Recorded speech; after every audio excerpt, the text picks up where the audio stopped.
3, 2, 1. Bapak Ibu Saudara yang kekasih dalam Tuhan kita Yesus Kristus, selamat pagi. Shalom, salam sejahtera untuk kita semua. Pagi ini kita akan membaca dan merenungkan firman Tuhan. Sebelumnya mari kita berdoa. Tuhan Allah Bapa di sorga, Allah yang kami sembah dalam nama Yesus Kristus, Juru Selamat kami yang hidup. Di pagi yang indah ini, kami datang di hadapan hadirat Tuhan mengucap syukur atas segala berkat, kasih karunia Tuhan dalam kehidupan kami. Menyertai kami, memberkati kami, mengaruniakan kami kekuatan kesehatan. Terima kasih Tuhan, saat ini kami akan membaca dan mendengarkan firman Tuhan. Lengkapi kami dengan kuasa Roh Kudus, agar kami memahami kehendak Tuhan dalam firman yang kami baca. Berfirmanlah ya Tuhan, kami siap mendengar dalam nama Yesus. Amin. Bapak Ibu, saya mengajak kita semua untuk membaca firman Tuhan dari Kisah Para Rasul pasal 21 ayat 1 sampai ayat 16. Kisah Para Rasul pasal 21 ayat 1 sampai ayat 16. Firman Tuhan demikian.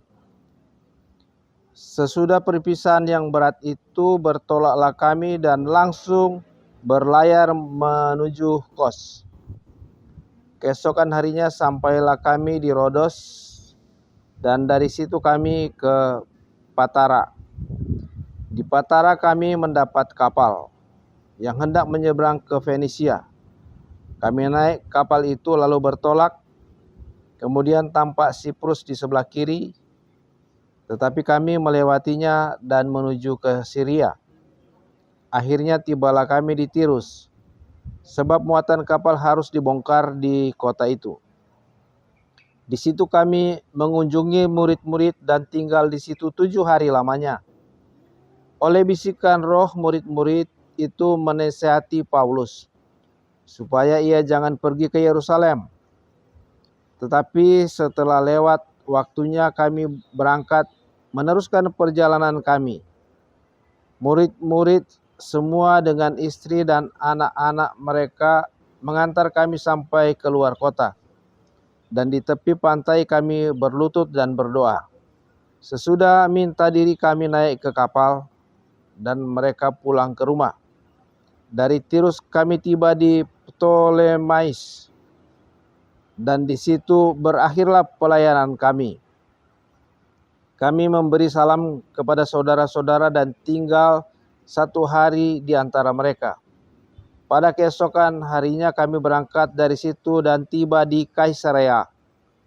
Kami masuk ke rumah Filipus, pemberita Injil itu, yaitu satu dari ke-7 orang yang dipilih di Yerusalem, dan kami tinggal di rumahnya. Filipus mempunyai 4 anak darah yang beroleh karunia untuk bernubuat. Setelah beberapa hari kami tinggal di situ, datanglah dari Yudea seorang nabi bernama Agabus.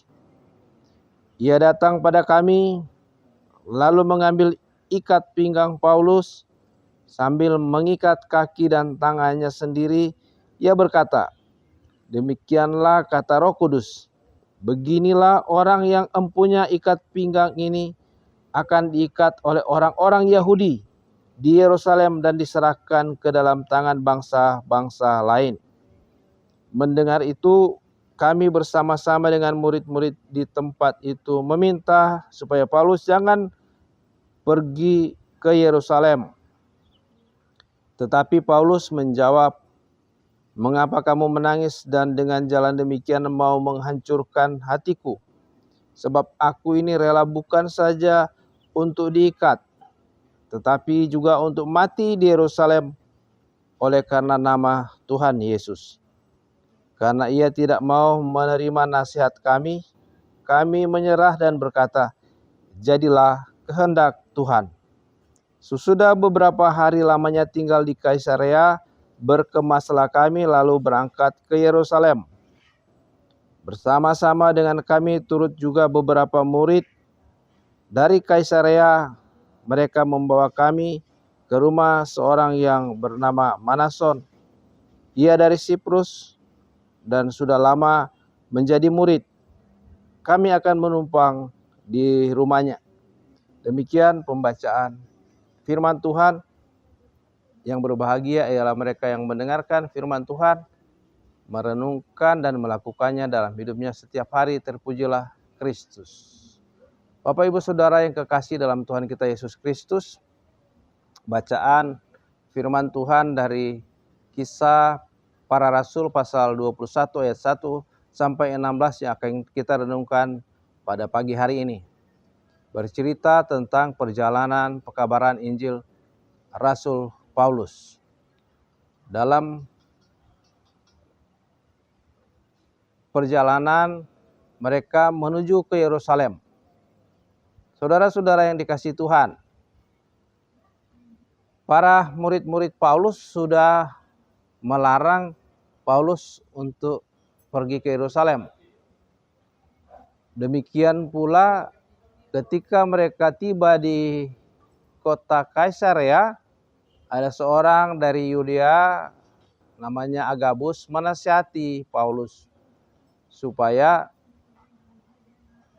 dia jangan ke Yerusalem, karena di Yerusalem ada informasi bahwa mereka akan menangkap Paulus. Agabus ini mengambil ikat pinggang Paulus, mengikatkan kaki dan tangannya, dan Agabus berkata bahwa orang yang punya ikat pinggang ini akan diikat seperti yang dilakukan oleh Agabus. Akan diikat tangan dan kakinya dan diserahkan kepada orang-orang Yahudi. Tetapi rencana Paulus untuk melanjutkan perjalanan ke Yerusalem sudah bulat.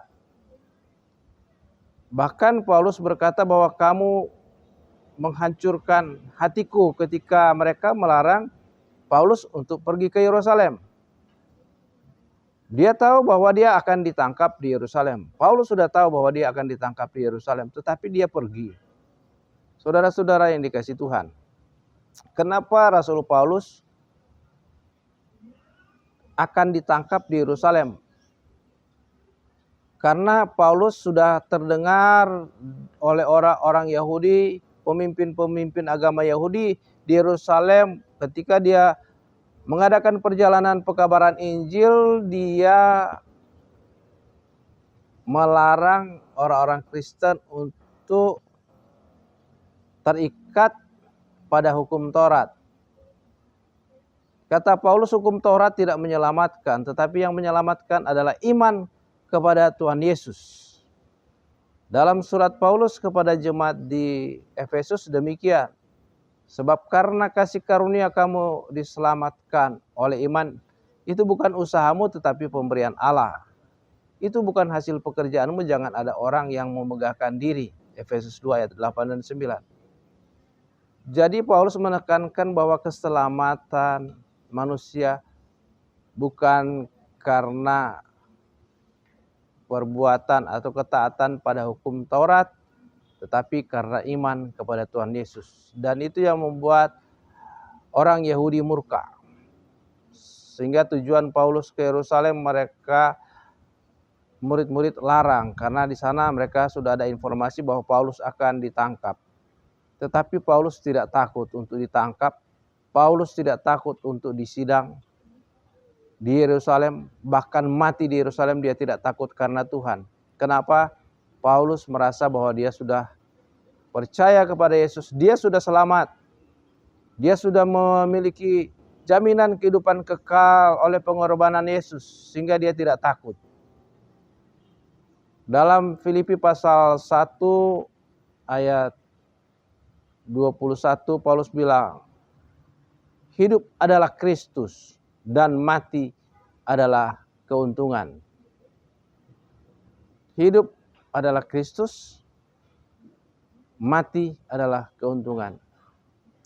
Jadi Paulus percaya dan sangat percaya bahwa kalau dia hidup, dia akan terus melayani Tuhan Yesus, memberitakan Injil.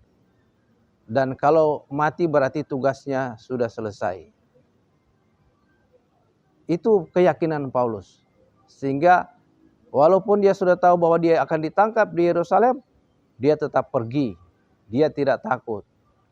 Karena dia sudah percaya, dia sudah selamat. Saudara-saudara yang dikasihi Tuhan, begitu juga dengan kita semua sebagai orang beriman, kita percaya bahwa kita sudah ditebus, diselamatkan oleh Tuhan Yesus. Karena iman kita kepada Tuhan Yesus, kita memiliki jaminan kehidupan yang kekal. Hidup adalah Kristus dan mati adalah keuntungan. Biarlah kita semua sebagai orang-orang percaya tetap bertumbuh di dalam iman akan pengenalan pada Tuhan Yesus, sehingga kita tidak perlu takut apapun yang terjadi di hadapan kita, apapun ancaman di hadapan kita. Karena iman, kita percaya bahwa Tuhan sudah menebus kita, Tuhan sudah menyelamatkan kita. Tetaplah yakin pada kepercayaan kita, tetaplah teguh pada kepercayaan kita, karena kita sudah ditebus dengan harga yang mahal. Tuhan memberkati kita semua. Amin. Mari kita berdoa. Segala puji, hormat, syukur kami persembahkan kepada Tuhan, karena pagi ini Tuhan sudah melawat kami. Tuhan sudah berfirman kepada kami lewat pembacaan dan pemberitaan firman-Mu. Tuhan, tanamkan firman-Mu dalam hati kami.